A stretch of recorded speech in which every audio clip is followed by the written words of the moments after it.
Hello students, welcome back to my YouTube channel Jaydeep Sir's Maths Mania. In previous video lecture, we had discussed about section B of Gala paper set solution, paper number 4.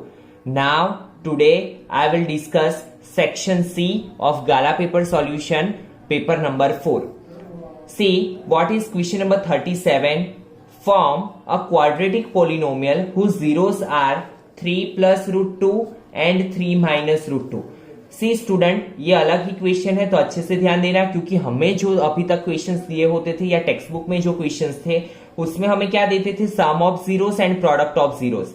But यहाँ पे हमें क्या दिया हुआ है, zeros, और zeros पे से क्या फाइंड करना है, क्वाड्रेटिक पॉलिनोमियल। तो इसकी भी दो मेथड है, बट मुझे जो इजी लगती है अकॉर्डिंग टू स्टूडेंट्स वो मैं अभी आपको बता रहा हूं। तो देखिए, हमारे पास दो जीरोस है, alpha is equal to 3 plus root 2 and beta is equal to 3 minus root 2। और हम क्या करते हैं, क्वाड्रेटिक पॉलिनोमियल बनाने के लिए हमारे पास sum of zero and product of zero हो तो हम इजीली इक्वेशन में वैल्यू पुट अप करके वो फाइंड कर लेते हैं। तो हमारे पास अगर दो जीरोस हो तो हम easily sum of zero and product of zero find कर सकते हैं। सम ऑफ जीरो का मतलब होता है alpha plus beta, and alpha plus beta that means 3 plus root 2 plus 3 minus root 2। Now plus root 2 minus root 2 cancel, तो 3 plus 3 6 that is sum of zero. Product of zero क्या मिला, alpha into beta, 3 plus root 2 into 3 minus root 2। So it is the equation of A plus B, A minus B, that means A square minus B square. तो product of zero मिला हमें 7।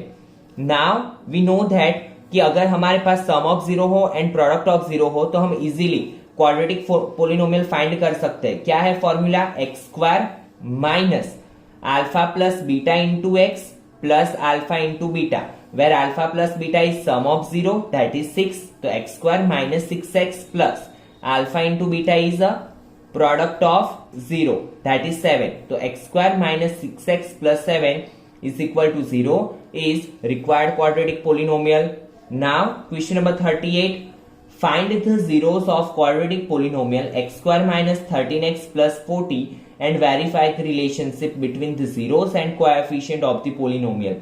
तो आपको पता है कि जब भी 3 टर्म का पोलिनोमियल हो तो हमारे पास एक ही मेथड है and that is splitting method. और स्प्लिट कैसे करते हैं, तो last term and first term का कोएफिशिएंट का मल्टीप्लिकेशन, एंड एक्स स्क्वायर के पास में कुछ भी नहीं है दैट मींस 1, तो 40 1 जा 40।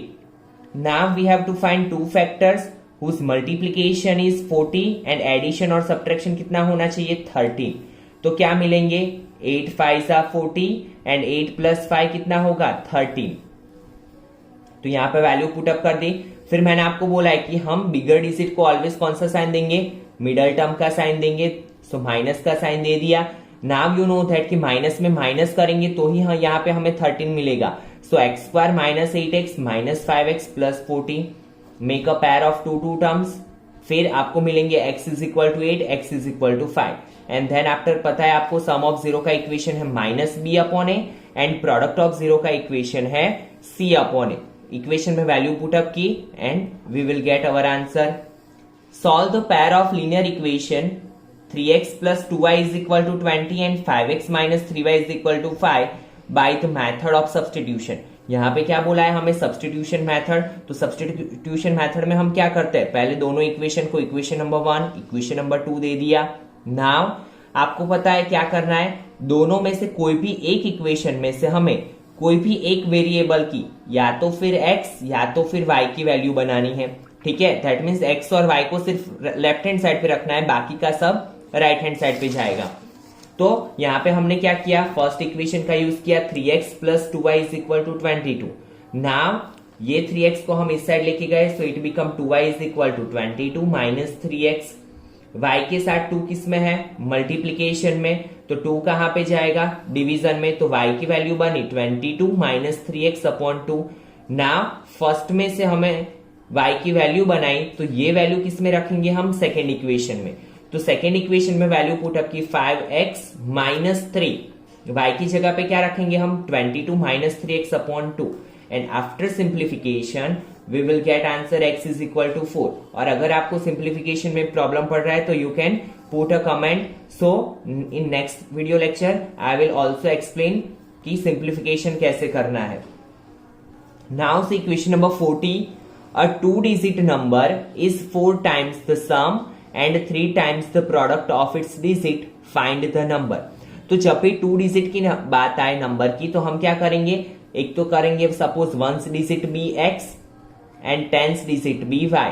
अभी आपको पता है कोई भी नंबर हो जैसे कि 25, तो 25 में ये जो 5 है वो होता है 1 डिजिट और ये 2 होता है वो होता है 10 डिजिट. और 25 बनता कैसे, 20 plus 5.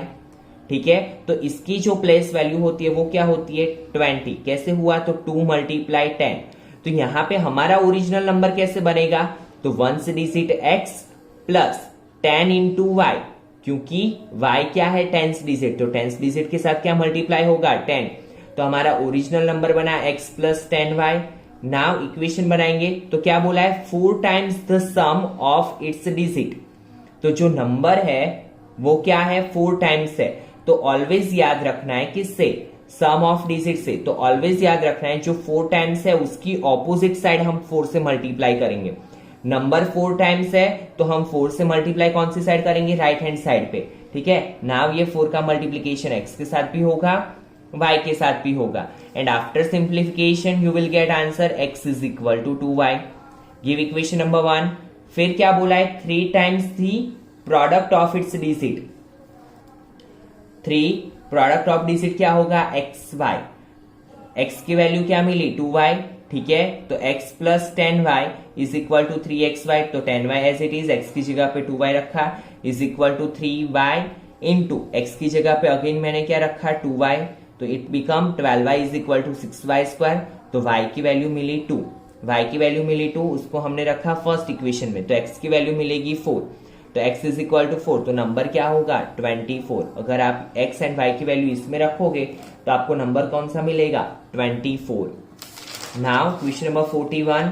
Find the coordinates of the points which divide the line segment joining a of -2 2 and b of 2 8 into 4 equal part. तो आपको याद रखना है कि यहाँ पे हमें कितने पार्ट्स करना है 4 पार्ट. तो हम इसको कितने पार्ट में डिवाइड करेंगे 3 पार्ट्स में. और हर एक पार्ट को नेम दे दिया P, Q and R.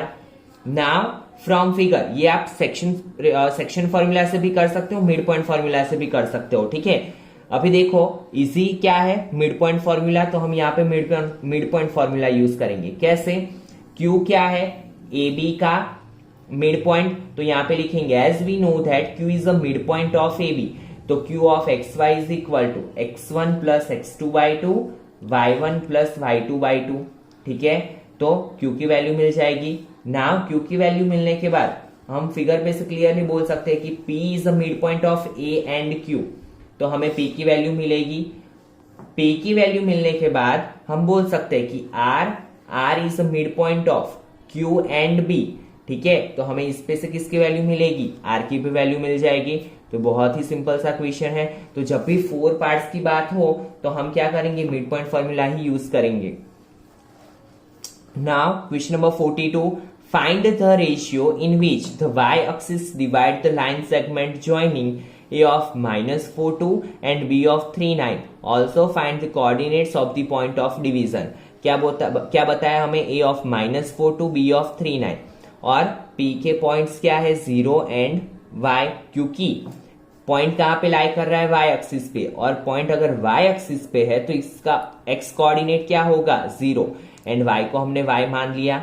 Now suppose कर लिया हमने point P divides line segment A B from A into ratio M ratio N. तो P of X Y is equal to mx2 plus nx1 upon m plus n, my2 plus ny1 upon m plus n. Point की जगह पे हमने उसकी value रख ली 0 y and यहाँ पे x1 x2 y1 y2 की वैल्यू रखी. Then compare x coordinate with x, y की कंपैरिजन y के साथ. तो यहाँ पे हमें क्या मिला m ratio n is equal to 4/3 मिला. और ये वैल्यू हमने यहाँ पे रख दी तो हमें y की वैल्यू क्या मिली 9. So the coordinates of point is 0 9. Now question number 43. Find the area of sector of a circle of radius 28 centimetre and central angle is 45. तो बहुत ही इजी है. एरिया ऑफ सेक्टर का इक्वेशन क्या है pi r square theta upon 360. Radius and theta already we have, just we have to put the value in equation and we have to find the answer. Now question number 44, the difference. ऐसा equation आगे के paper में भी आ चुका है, तो यहाँ पे रिवाइज भी होगा आपका फिर से। The difference of areas of to concentric circle is 286 centimetre square. Difference of area, that means pi r2 square minus pi r1 square is equal to 286, and the difference of their radius is 7 centimeter. Radius का difference क्या दिया है, radius means r2 minus r1, ठीक है, क्या दिया है 7 centimetre. Find the radius of circle, तो यहाँ पे पाई हमने कॉमन निकाल लिया, r2 square minus r1 square, a square minus b square, it become a minus b into a plus b, क्योंकि ये आइडेंटिटी है। नाउ पाई की वैल्यू 22/7, पुट द वैल्यू, तो हमें क्या मिलेगा, एक इक्वेशन मिलेगा r1 plus r2 is equal to 13, और दूसरा इक्वेशन हमारे पास ऑलरेडी इक्वेशन में है r2 minus r1 is equal to 7, and after elimination we will get value of r2 and put the value of r2 in equation 1, तो हमें क्या मिलेगा, r1 is equal to 3। Now last question of this section, question number 45, there are boards number 1 to 50 in a box. One board is selected at random. Find the probability that number on the board is multiple of 11.